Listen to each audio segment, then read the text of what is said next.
A lot of people nowadays are, since the pandemic especially, have gone to homeschooling. That's a daily, every moment of every day you have your children with you. They don't go anywhere else to school. So you're taking on the role of teacher, you're taking on the role of physician, doctor, nurse at home. You're taking on the role of cook and chef for all the meals and everything. You're taking on the role of the taxi cab driver and driving them to any activities, and their social consultant and planner, and all the hats that a mother has to wear. We have a podcast now. I don't know if you've seen it. Or I have heard every episode. It's every wonderful. episode. I'm not Yes. surprised. He's a normal child. You wouldn't tell that he's been through a journey of recovering from anything, right? Right. So Yes, that's beautiful it's to see. amazing. Yes, that's why I want to share this with people. I'm really inspired to share our story, because it's hope for people.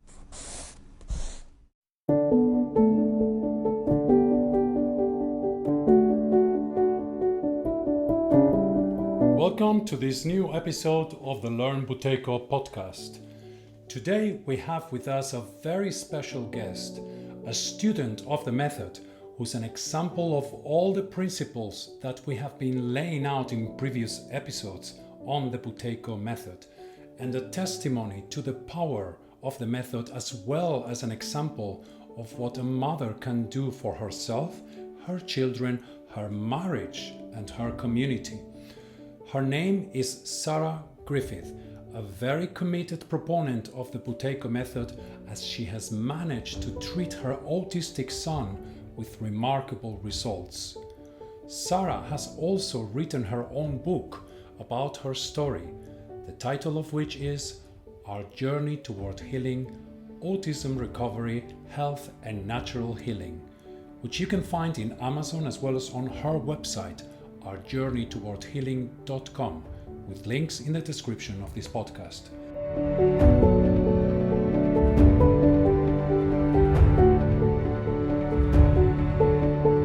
Listen to this episode in its entirety, because it can give you clues, strategies, and references to what could make a tremendous difference in your child's health, as well as for the whole family. We delve straight into the conversation that we had with Sarah, and I hope you will enjoy this episode of the Learn Buteco podcast with our guest, Sarah Griffith. A journey toward healing. Never mind. I actually was. I checked you have a YouTube channel. You've written a book. I mean, you're so active with this. It's quite impressive. Oh, thank you. And the work you've done with what was your son's name? Matthew. With Matthew. Yeah. He's like a completely normal child. I heard that he has autism, but actually I couldn't see. I mean, I saw some of the videos because Martha introduced me to you, and I was curious to see it. It's like quite impressive, quite amazing. Yes, I'm very thankful. He was never officially diagnosed with autism, although we had occupational therapists and people like that in our home. But he was under the age where they normally diagnose. As you know, we have a podcast now. I don't know if you've seen it. I have heard every episode. It's every wonderful. Episode. I'm not surprised. Yeah, and we're going through the life cycle. We've been addressing what the Buteco method can be, the contribution that the Buteco method can be for mothers, for pregnant women, for pregnancy, for birth. Then we took on children. Now we're doing teenagers as well. So Martha thought it would be a good idea to talk to you about your journey with Buteco. Thank you. I'm so thankful to be here. I'm honored to be here with you. Yeah, I'm listening. I'm sure you have a lot to say about it. Well, my son Matthew had symptoms of autism within even his first year of life. He had food aversions, the sensory aversions, the lack of eye contact, the trouble sleeping, the meltdowns, just problems with digestion and constipation, and just trouble socializing and all those symptoms. Right. So I was just searching for answers, just what do I do? And, I was a natural minded, so I knew I tried actually to go the medical route and they didn't have any answers for me. And even the pediatrician said the West has no answers for you. And so searched elsewhere. And so my holistic dentist, was familiar with Buteyko method and had taken classes and herself had gone through healing through many of her symptoms. And so I also had many symptoms that I was looking for healing for. I had searched for years with naturopaths and herbalists and chiropractors and everything, and gone Yeah, through I that mean, with Matthew. maybe tell us first about you. I think it's very interesting because you've gone through an intense journey. Is that related to is that related to your profession, because you're quite proficient into the health, and also perhaps also with children. You're clearly very good with children, right? Because obviously every parent cares about their children, but you've taken on a journey where you've been very thorough and very effective. I just think it was out of our necessity that we were so sick and no one had answers for us, that I just felt like I had to do the research. I had to find something. And so it just took me to learn it myself. So you literally started on this journey from the problems that you had and you took it on from zero. Right. Yes. Wow. People Okay. could not help us. So I had to Impressive. Yeah. learn it. Yeah, just reading books and learning online, trying to find the truth. So in terms of Buteco, you did it first, right? You were the first one in the family to do it. Yes. Right. But 2 weeks later, after I started, I saw immediate results after the first week of my practice.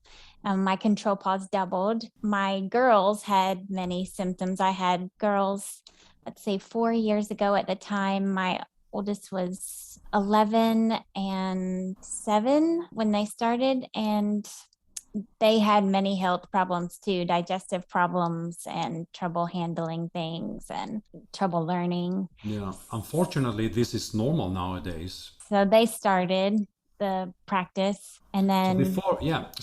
Before we get into Matthew, so what kind of results did you get and your girls also? yeah, our constipation was alleviated, our digestive systems were better. We could handle more stress.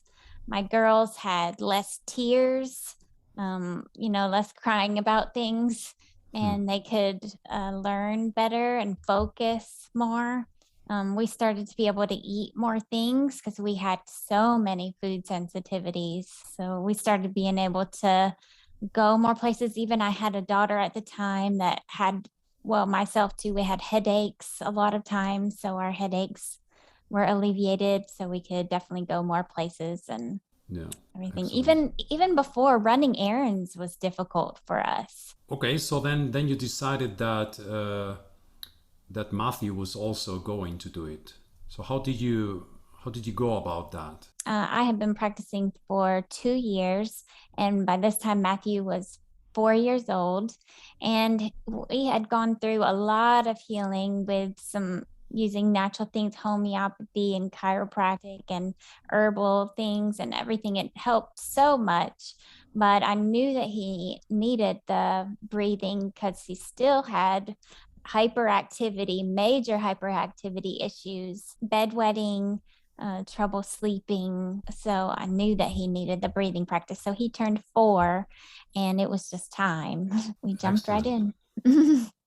Yeah, 4 is very young. So what babies and very very small children do, they just pick it up from the mother, right? But I guess at 4 you could already start teaching them. Did you do it? How did you do it? Did you do it with individual sessions, or did you put him in a group, or how did that work with the practitioners? Yes, we did a beginner class and it was all adults except for Matthew and I. Wow. And Okay. it helped so much because I already knew the practice and I already knew what the instructor was teaching, and he had a big class. So it was very helpful that I knew what to do. He could tell me very quickly what he was looking for and how many steps, to expect from Matthew and everything.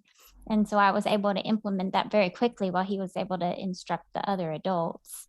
So I'm, that I'm was sure very I'm sure helpful. many of the adults learned a lot from him. Yes, he had quick results and it was very inspiring, I think.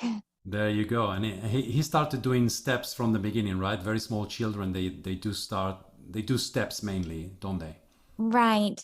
Well, he could barely sit still for even a couple of seconds. So, what it looked like was I had to hold his nose. Hmm. He couldn't hold his nose to do the breath holds. So, I would hold his nose.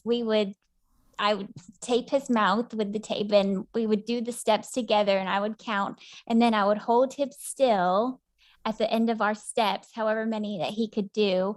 And I would, cup my hands over his nose.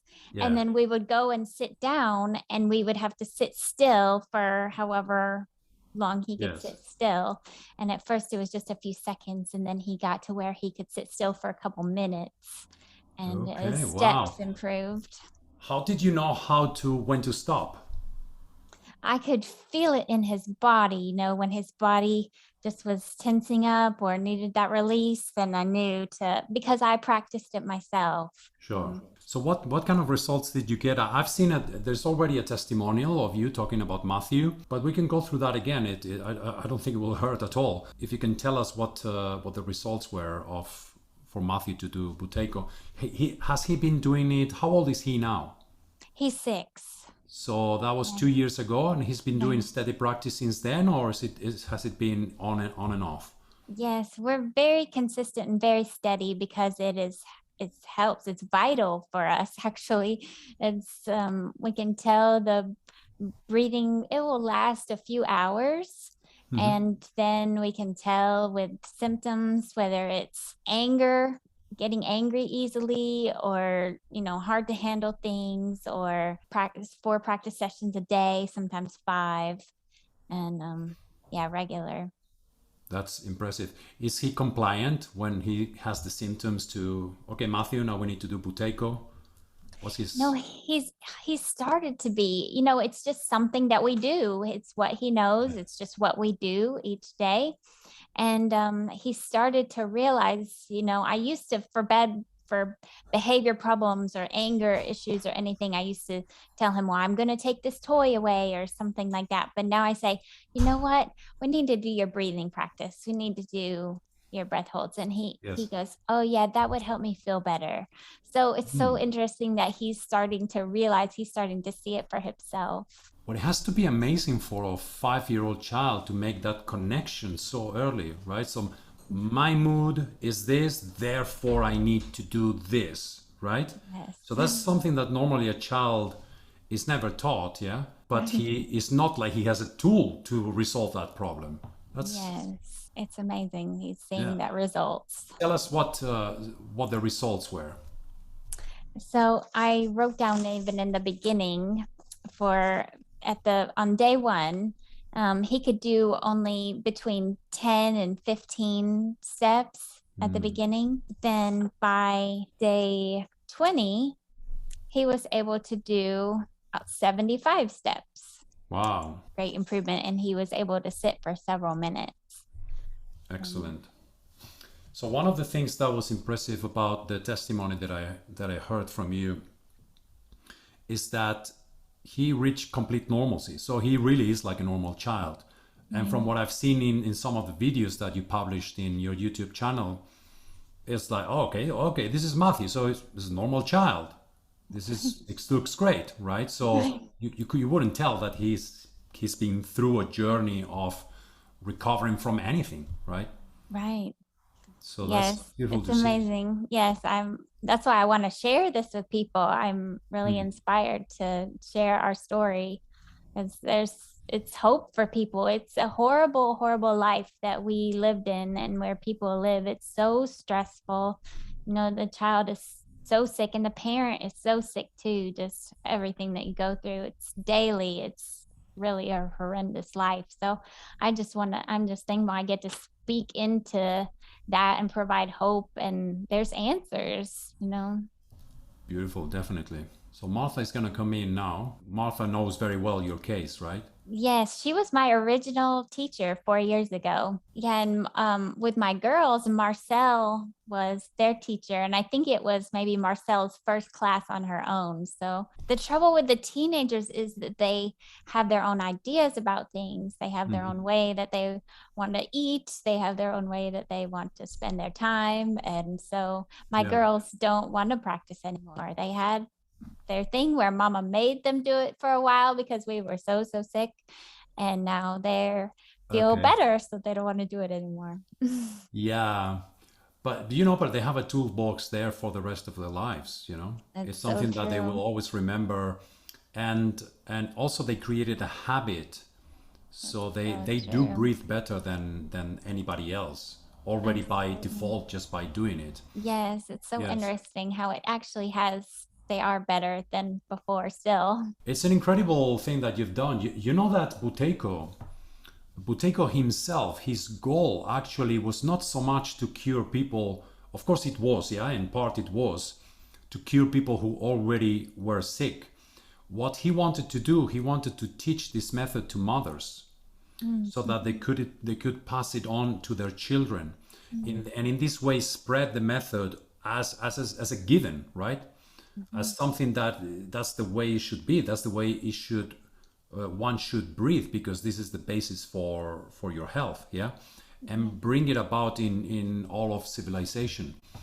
Buteyko had a lot of influence actually within the Soviet system in which he lived, and he wanted to make a difference in that regard.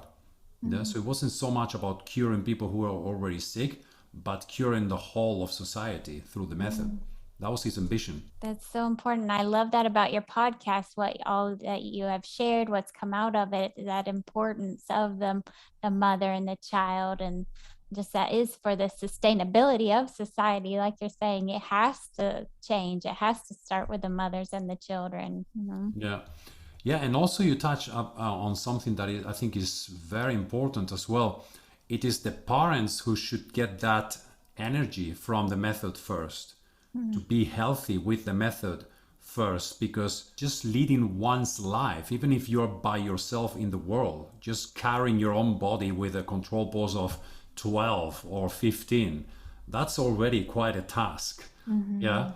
Never mind having a family and having children, and it's difficult, and you need the energy and the focus. So you need to, it's like the mask that falls in the oxygen mask that you have in the plane. You put it first on the parent and Yeah. then on the children. Yeah. Yes, it's an excellent analogy. There's some mothers who see it, who see that they have the problems too, and also their child. And there's a lot of mothers, though, that are just pointing the finger at their children's problems and they don't quite yet see their own.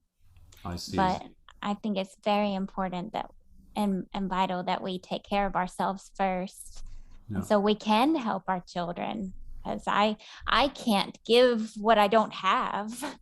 So have you been seeing, or have you been creating, or are you part of some community of families who care about the health of their children? Is that part of your activity? Well, I have some friends who started to seek me out for their help and to help them, and Yeah. so it started me to start a community, autism recovery membership community, that for mothers who are seeking support and strength to come alongside of them, that I can speak into them hope and help Yes. on their healing journey. And I want to help people launch into wellness. So I'm launching a community. I'm launching a workshop to be able to teach people and to direct them to the Buteyko method, because so many people don't know about this Yes. method that's available. Yeah, and also with Buteyko, the thing is that even if it's known, it's not known the scope of it. Yeah. Right. So a lot of people have heard about Buteyko, but they don't really get access to the full scope of it. yeah, which is what the original method was for all chronic diseases and Right. for all ages. Yeah. Yes. So, Yes, not so that, only asthma or anything, but yes. So I'm speaking specifically to the autism community because I have that back we have major results in that area. So mm, I'm able to show them those results as proof that this works, scientifically, that is scientifically proven to have these results. yeah, Because there's so many things that they'll try and don't see results. So they get kind of burnt out by it. So it's wonderful that I get to show them that's something that's scientifically proven that yes. we personally have results from as well that can help them. I guess you find a lot of parents who need that, right? Yes. A lot of times you feel like you're alone with a child who has problems. You feel Mm, like people look at you like you're not a good parent. mm, People judge you, so you feel very alone and isolated. And so a community is very important yeah. to support you. Have you, well, and never mind what a parent might think of themselves, also, Yes, right? Because it's so true, difficult that you might even believe that, which is true. a problem, right? Hmm. Something that shouldn't happen, but it does happen. Have you done the advance? Yes, I have. It was Well, very that helpful of seeing how our thoughts affect our health. has there been any transfer of the advance into Matthew or any of your children? Yes, those principles are with me, and I carry them to all aspects of my life. So the things around me are affected by that as well. And so even my marriage that was in trouble from all the stress and Sure. everything that we had gone through for years with our health has improved. And Because family, the whole family dynamic, right? It changes, doesn't it? right. Yes. Yes. It was actually through the stress of health. My health was so poor. So my attitude was poor. My anger, my nagging, my expectations were off. And Sure. um, so that reflected in relationships around me. And so my husband actually withdrew a lot. Was his natural inclination was to be like, oh, I don't know how to deal with that. And Mm, so just having to starting counseling, just him finally being able to open up, him seeing the changes in me that I'm actually not like that anymore. I'm not going to hurt you anymore. I'm not going to do those things anymore. mm. And so coming out of that, woundedness and working toward healing, healthy communication, what does that look like? And so it's just kind of we've had a starting over really in our relationship of hi, how are you, who are you, I'm a different person now. Mm. And starting from here, we're committed to each other, we're committed to our family and moving forward. It all stems from it, right? From the relationship Mhm. that the man and the woman have. So Mhm. so that's great. So in what way do you think the Buteco method helped with that? Yeah, it helps my whole mindset, my attitude, my expectations, me slowing down and just accepting people as they are, accepting things, yeah, not expecting otherwise, loving people as they are, and Yes. just not being angry, letting things go, um, not, not being stressed about the little things, just Mm. able to to move with things, but able to flex with things, and I so guess I guess it helps also with the communication. So the frontal cortex engages a bit more, and you're capable just to formulate your thoughts, your feelings, and needs in a more sort of calm way. Do you relate to yes, that? exactly, in a calm way. Because I used to speak my mind, but it was in a rough, Mm. harsh way that made people not respond well. So, yeah, me actually finding my voice, finding that calmness and a peace and a way to communicate more gently where people could hear. I couldn't really apologize. I thought things were other people's fault all the time. Okay, that's a big one, isn't it? Yeah. Yes. So I blamed other people a lot. You're not the only one. And I kept things in my mind a lot. Things would just go, Uh, uh. and so yeah, things just go now, and I don't hold on to things. It's very tricky, right? Because you are sort of encapsulated within yourself and you perceive the world in a certain way. Mm-hmm. And then you see that the other person perceives the world in her or his certain way. Mm-hmm. And where those two worlds kind of clash and meet, and sometimes obviously it's very beautiful, that's why you are together, but sometimes it's like, what the hell is going on here? Mm-hmm. You know, and it's not even just the communication problem, it's more like it goes deep, it goes really deep, and you have to give it the carbon dioxide and then just settle and say, okay. There's a testimonial from a couple in the YouTube channel, and they just put it very succinctly. It's like, we just drop it. You just let it go. You know, you start a discussion, it's like, okay, let's drop. You know what I ended up doing is that my husband, it got so bad that for 2 years, actually, he didn't speak to me. And during those 2 years, I realized that if I even tried to bring up a conversation or anything, it made it worse.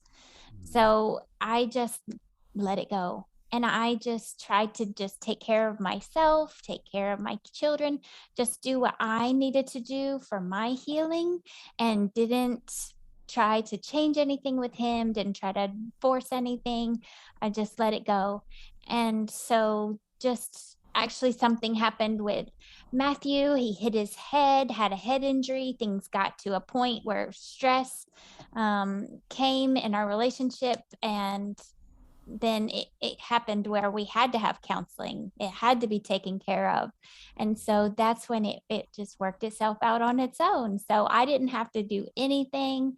I did just let it go, and it just took care of itself. How did you get to that conclusion that it wasn't something that you have to fix with him, but it was something that where you have to sort of make that with yourself first? I think it was something maybe that Martha said, just that I had to focus on myself and my healing, and just even with my children, my children wanted to not practice anymore, and I had to let them go.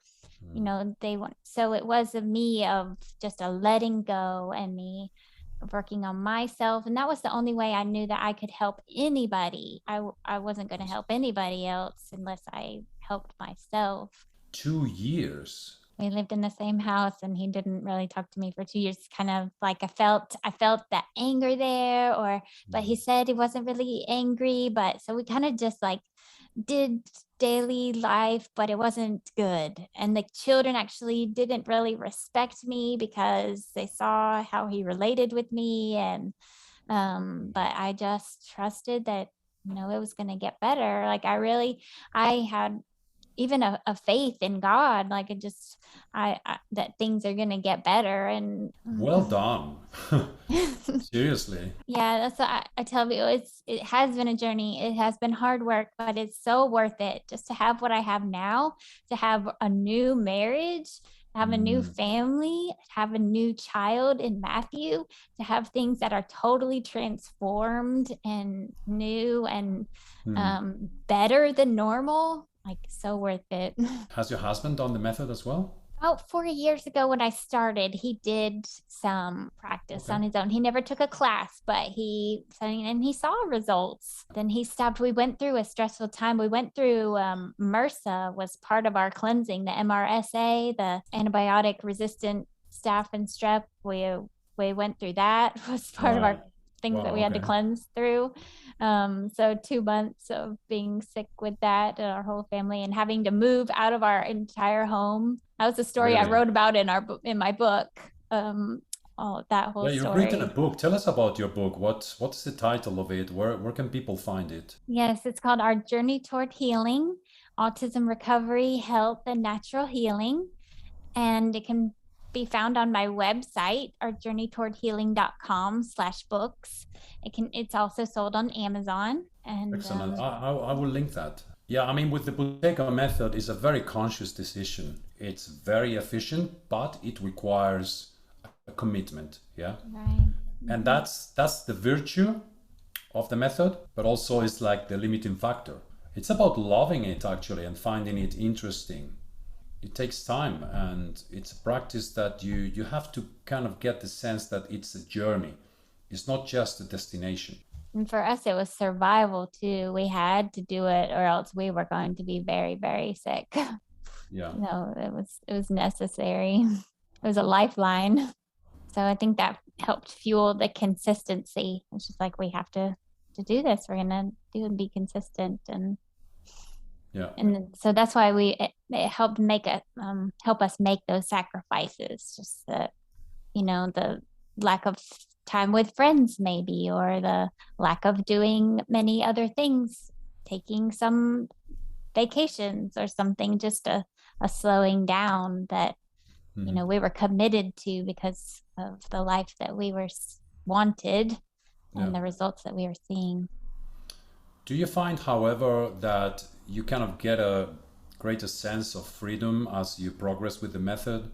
That it's actually kind of like it's like a narrow path first, and then it kind of opens up, and you have all this space and energy and time that you didn't have before, right? Absolutely. I used to need 8 to 9 hours of sleep, and Oh, now, so there's only so much time in the day that you can do things. And now I mean, six is plenty for me. yes. Now I'm even 4 to 5, and I'm really fine through the day, Yeah, which is 4 or 5, you can function, right? amazing. Yes. But this connection with the breathing, which is actually more like a triangle, yeah, because also food counts, yeah. If Mm-hmm. you eat the wrong foods and the wrong amount at the wrong time, that's going to affect your breathing, it's going to affect your sleep. So there's like this sort of triangulation of correlated factors, yeah. And that is a big difference about my husband who does not practice. That's a huge difference. It's our sleeping times, or Yeah, it goes. So, what's your control pose? What's your practice? What has been your best practice? Have you managed to reach a high control pose where you're really comfortable with much less sleep, etc.? yes, my control pause is around 30 with my children, with our daily schedule and everything, then the most that I've seen so far. But I'm very happy with that and where we are. But it's Yeah, that well, I would say that's definitely a place where you can function, where you feel sort of quote unquote normal, right? yes. So I would love it as Matthew is more and more independent, and then I'm able to have less things even off of myself with him and everything, then I know that it'll even improve. It's very interesting in relation to the conversation about the family dynamics that you mentioned. I have in terms of relationship dynamics. Yeah, I don't have a family at least yet. Yeah, but in terms of relationship dynamics, I have found that being calm and stable in the relationship actually shoots the control pose higher significantly. It's quite amazing when you have anxiety within the social dynamics, especially within the intimate circle in the family. It's very draining, Mhm. very draining. It makes it very hard to do the practice and to find that place where you find the calmness. And once you resolve that, it's like it's like an opening. It's Yeah. actually quite beautiful. Yes, I can definitely testify to that because for the 2 years my husband didn't talk to me, there was that tension where I was taking care of Matthew. I was his primary caregiver, but I knew that he wasn't on board with a lot of the things that I was doing. Mm. And there was that tension there always. There was tension there. And I always felt that tension. And Yes. there was this huge release in me when we started counseling and when we started communicating. I mean, emotional, huge release in me, and even a couple of times through our counseling. Just yeah, Yeah. it's wonderful. Well, and that translates physiologically in that Hmm. that heaviness that you talk about into deep breathing, right? Yeah, So, right. but very clearly, and once that's kind of lifted, your breathing just goes like, you know. Absolutely, yes. Hello, Martha. Right. Did you want to say something to other mothers? Yes, I would say that the importance of working with yourself first, working on your own healing first, is vital to helping your child heal. That your child is going to mirror your health, your breathing. So to work on fixing your breathing, your control pause is vital for your child's health. Because that was Professor Buteyka's understanding, was that when babies are born, they catch the breathing pattern of the mother. In fact, he said it's the last breath that the mother takes after the baby's born that it catches. And so then the baby's living with people around them and being carried by people and tuning into their breathing. And then that adult breathing pattern is transferred to the child. So if the adult has a low control pause, then the young person will develop a low control pause quite quickly. I could even tell how my thoughts affected not only my health, but my child's health too. Even as they're forming in the womb, how those thoughts shape their personality, even in our health moving forward. Yeah, that's interesting. I think the whole thing of preparing for pregnancy and bringing a new person into the world is quite a subject in itself. It should be an exact science, because the stuff that happens in there is just so deep.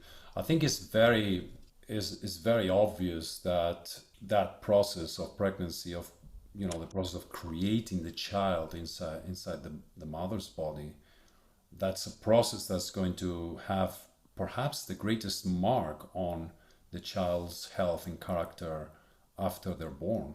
I mean, childhood, etc., and teenage years is very important, but that formation is going to set up so many processes that are going to be there perhaps forever. But it's been known for centuries that children born to, say, a 16-year-old, 17-year-old mother are likely to have better health because the parent's young. And, in our culture, parenting is getting older and older, isn't it? People are having babies older and older. I was 37 with my fourth child. And so I could see that from my first, second, third, and fourth, my health deteriorated and my children's health also deteriorated. So that was very obvious. Mm-hmm. Mm-hmm. And I think you can see that in other families as well. Well, my parents were both in their 40s. My mother was 42 when she had me and 46 when she had my sister.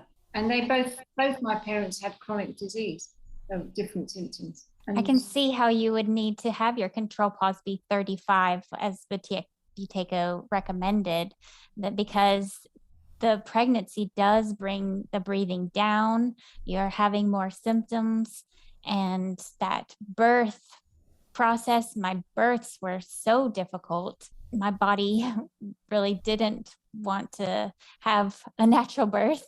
And so then also the first months were very difficult, the lack of sleep and everything, the feeding. My children had trouble feeding even. Breastfeeding was very difficult. I couldn't breastfeed most of my children. And, actually even the toxins of my body were coming out in my milk. So they responded to that and didn't want to eat. I definitely can see the need for that high control pause. Oh, that's interesting. Because my eldest got, how they get projectile vomiting. Yes, mine did. Mm-hmm. So they would feed and then chuck it all out. Yes.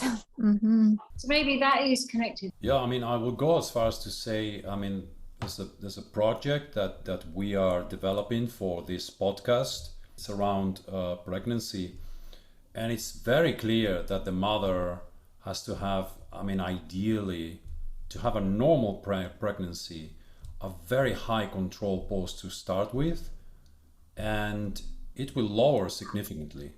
Yeah. But in pregnancy will go well, yeah? Mm-hmm. But if you start on the limit, that drop is going to bring symptoms, shall we say, maybe not necessarily problems in the pregnancy per se, where there's problems with the child, but in the pregnancy there's going to be some suffering because it's an enormous undertaking for the mother's body. Yes. And you can see it in an actual really strong, fit mother that drops, and she can handle it, right? But from a very strong starting position. Yeah. It's that same thing. If I don't have it, I can't give it. So if I'm sick, I cannot give that help to my child. I can't give them the minerals even that they need or anything in their functioning. And so, I mean, and also any mother, I would think if they want to have less morning sickness or eliminate morning sickness altogether, if they want to have an easy birth experience with less pain and less intervention, and if they want to have a better feeding experience and a closer bond with their children, and lack of sleep doesn't bother them, and they can handle the daily activities as well as the nighttime feedings. And I mean, that sounds amazing, doesn't it? Who wouldn't want that? Yeah. Yeah, exactly. And I mean, my youngest got into the habit of only feeding at night because that's when he had me all to himself. He was quite insistent that he didn't want any disruption. Turns out he gets very easily distracted by anything moving around him. So he wanted to feed at night because that's when it was quiet, and then he slept in the day, and I had to look after the other one in the day. So I was on duty 24/7. Yes, that's what Matthew, he wanted to be in a closed room, in the dark, in the quiet. I had to sing this certain song that flipped the switch in his brain, and he would just eat. But otherwise, it was too overstimulating, too much for him to handle. And then, somebody said to me that I hadn't organized the day properly. When I didn't have the gray matter to think about what was going on. I was just, the best I could do is when he got to 15 months, I said, right, that's it. I'm not doing this anymore. I'm not carrying on anymore. Feeding is done enough. That's why I want to support. That's why I want to support other moms, other women, because you feel alone. You feel like a bad mother, feel like a bad parent, that you don't know what you're doing wrong. You've tried things. Well, I gave him to his dad and went away for the weekend. Yeah, you give up. Gave up. You do. So Martha asked you what would be your message to other mothers who have gone through a journey similar to yours. So in terms of this aspect that you just mentioned, which I think is very, very important, that a lot of not just mothers but parents in general, they have doubts about their own motherhood or parenthood. Is that so? What message would you give to them? Because I think you've gone through the whole cycle, full circle. Yes, I'd say you are a good parent. You are not doing anything wrong. You just need to learn things that can help you, effective scientific methods that can help you. So there's help out of this. You don't have to stay in this. There's support for you. You're not doing anything wrong, but here's things that can help you, and it's going to be better. It's going to get better.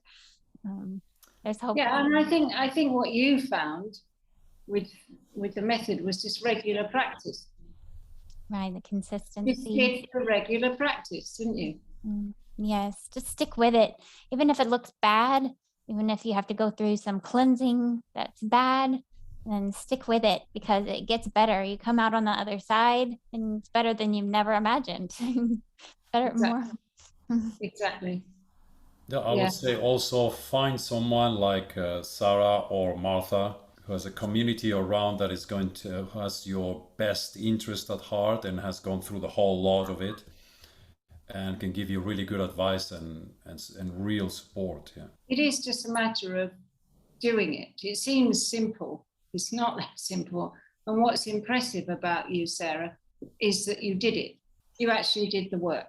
That's what we find is students who can actually just grasp it, that it's a plan, It's a program. You follow the program. You follow the instructions. When you've forgotten something or something odd happens, you get in touch, get the advice on how to adjust things, carry on according to the adjustments, then adjust again back to suit the next situation that arises. And you just keep on with the plan and then get in touch when it needs adjusting. And I'm also looking for people that are desperate for help, not people who are kind of on the fence about things, or, people who need this. They know that they have looked elsewhere and they are desperate for help. And so I'm here to be able to provide answers and solutions in that place. Well, I think the proof's in the pudding, because you've shown in the testimony. I've seen it too. Matthew is a completely transformed child. He can function effectively. And what we're doing is normalizing breathing and normalizing health. Yeah, and it's actually better than normal. Actually, well, the thing is that no one knows what normal is, because we're all on the path. And when we get the normal, it's just amazing, because we've never felt it before. So true. Yeah, normal is optimal. That's what most people don't understand. So normal is not what most people have. Normal is optimal when it comes to health. So true. Yeah, most of our normals is sick. Most of our normals experience is feeling unwell, tired. Yeah. Well, I spoke to another mother today who's got 3 children and had chronic fatigue. And she did the program. She just did the work. Very motivated, got her pauses up. It is about getting the pauses up. She got high pauses. She did them. She lives at high altitude, which is a lower pressure. And she was feeling a lot better, but she went to sea level for a holiday. And her pauses at 2 minutes were so easy to do. It was like doing 50 or 60 seconds at high altitude. And her shallow breathing went silky small, tiny, tiny. And she said that she felt like Superwoman. So she got that sense of what optimal actually feels like at sea level. And then she went back a week later to the high altitude, where she had to go to work again and get her pauses back up, because she'd gone from a higher pressure back up to lower pressure. So it's learning to listen to the body and what the body needs too. It's not, learning how to listen to your body. Is it so big, the difference from high altitude? I guess it depends on the altitude, right? But from 60 to 2 minutes? Yeah. Yeah, wow. Well, she lives at 6,000 feet. It's not that high, but it's high enough. 6,000 feet, I think, is 2,000 meters. Yeah, 6,000 meters she's at. But the thing is, yes, it does make a difference. She said that because she was at sea level and really enjoying it, and she did her practice, but obviously her health isn't completely solved out yet. And she must have lost CO2 as well by being on holiday and just overexcited about how wonderful she felt. She had more energy than she'd ever had before, never experienced it. And she sort of went and did everything. She just felt like Superwoman, so she behaved like it. So she didn't conserve it. And then she had to go back to work. Yeah. So I think if mothers knew, if they could get a taste of... Well, she got a taste of it. It's extraordinary. Mm-hmm. It's like living having a second wind 24/7, right? Yeah, but I mean, just to have a control pause of 35 as a mother is going to be enable you to function all day and to be up at night. You don't have to have a super control pause to be able to function. You may not feel 100% or as good as you possibly could, like Superwoman, but you're certainly going to be able to function well as a parent. Yeah, more patient, more patient, because kids are kids and they're just doing things and things come up and you have to deal with life and situations and things that they want to do. So to be able to handle all those things. The amount of stimulation is huge. Yeah, that's a big deal. I'm realizing now it's actually a really big deal. Because a lot of people, they want to have children and they attach to that. They have a big desire for that, right? So why do they have a big desire? Of course, it's natural to have that desire, but you also want to enjoy it. But in order to enjoy it, you have to have the energy. And it's not like jitterish, like based on stress hormones type of intensity. It's more like a steady flow where you have the oxygen and you can function and also enjoy the moment, right? Exactly. Because all that care also for the child has to happen within an environment, I will argue, that the mother creates, yeah? And the mother is going to create that environment, is going to be the heart of that environment. But it's not just that, it's being able to be physically active, it's the physical strength. Sure. Like when I was a kid, you were dressed up in a duffel coat and thrown out into the garden, and you didn't come in till lunchtime. So you were physically active, and then you had your lunch, and then maybe you had a sleep afterwards because you'd be exhausted after your morning outside, mucking about, doing things. And that was normal in my family. The kids were thrown outside. But I don't know if that was a habit from Ireland, because it was my family was originally from Ireland, but I found that kids were outside a lot there too. They live on farms. They're just outside doing stuff, and quite often they're going around doing things with the adults, and so they're physically engaged and physically active in what's going on around them. That's what life used to be like. In my grandmother's generation, they were farmers and they were physically active all day, just doing the domestic work. The washing was a physical job, getting water was a physical job. So you'd be filling your body with CO2 all day long. And these women had 8 kids each in her generation. They just churn them out because the body's strong enough to do it. And then you've got the manpower. I mean, then of course all the kids sort of grow up together and they have to parent each other. So it was done that way. It's done as a group thing. Well, these days, the family unit has been attacked. It's being broken. Lots of people are finding that they're single parents and they're on the edge of their resources, and now they're on their own trying to bring up a child. We've got all of this going on, and then there's not much physical exercise. People are sitting around in front of computers and so on. So you're not making the CO2. So it's exacerbated by the fact that we're not physically active. We're driving around in cars. In my experience, that I'm a homeschool mom, and a lot of people nowadays are, since the pandemic especially, have gone to homeschooling, and that's a daily, every moment of every day you have your children with you. They don't go anywhere else to school. So you're taking on the role of teacher, you're taking on the role of physician, doctor, nurse at home. You're taking on the role of cook and chef for all the meals and everything. You're taking on the role of the taxi cab driver and driving them to any activities that they might need to go to. And their social consultant and planner and all the hats that a mother has to wear. It's exhausting. And then trying to be patient in all of that, patient in as teacher and homemaker, and trying to keep things clean in the midst of all of that.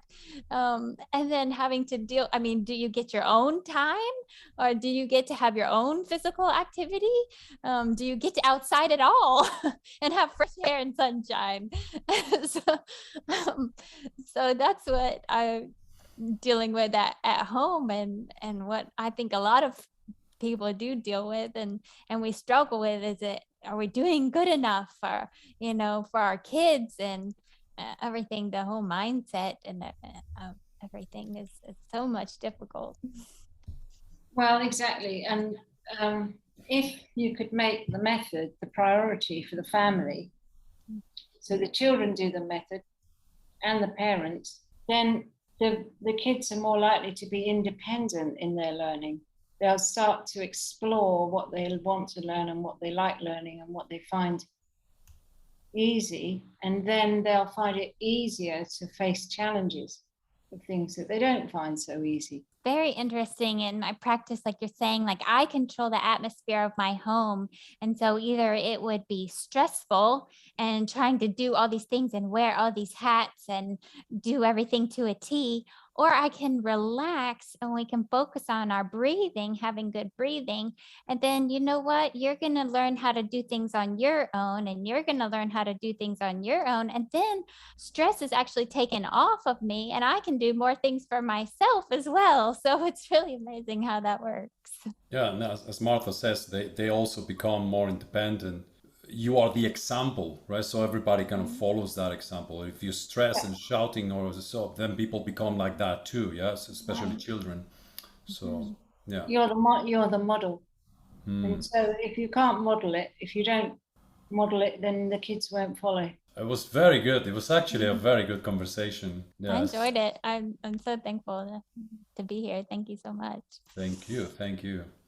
Well, And thank you. congratulations for your journey so far. And, I hope you continue like this. I think it's going to make a difference to not just to your family, but other families. So, and I hope a lot of people listen to this podcast because I think they're going to get great insights from it. Thank you. Yes. Hope to make a difference. Absolutely. Absolutely. Thank you so much, Sarah. I put the descriptions of what you gave us, your book, your website, and everything in the description as well. I might see you in another podcast soon as well. Thank you so much. It's an honor being with you. Great. Okay. Well, it's also for us, it's a blessing for all of us to be working together. So thank you for doing the work, Sarah. It's been brilliant. It's a wonderful example of what Buteyko can do, because it gets underestimated. It's what Buteyko wanted, actually. So bear that in mind. All right. That's it then. All right. Okay then. Thank you so much. Bye-bye. Bye-bye. Goodbye. Goodbye. I hope you found our conversation with Sarah Griffith illuminating. I hope you have now a clearer idea of the possibilities of the method for women, for children, for families, and I really hope also that you check Sarah's website, ourjourneytowardhealing.com, as well as our website. As always, you can find us in learnbuteykoonline.net, where you can find out about our free webinars, workshops, and also check about the possibility to do it in your own language. Perhaps you'd like to do it in Spanish with Nicolas Nessie and myself. Perhaps you'd like to do it in Greek with our amazing Irene Dimitriou. Perhaps you want to do it in Hebrew with Liora Friedman. Of course, you can also do it in Russian with Vladimir Sukhonosov, to whom we dedicated our previous podcast in its entirety. This is a method worth learning for the whole world. In future episodes, we have more testimonials from teenagers who have done the method, and also a pregnancy story that will blow your mind. Stay tuned for the Learn Buteyko podcast. Thank you for listening.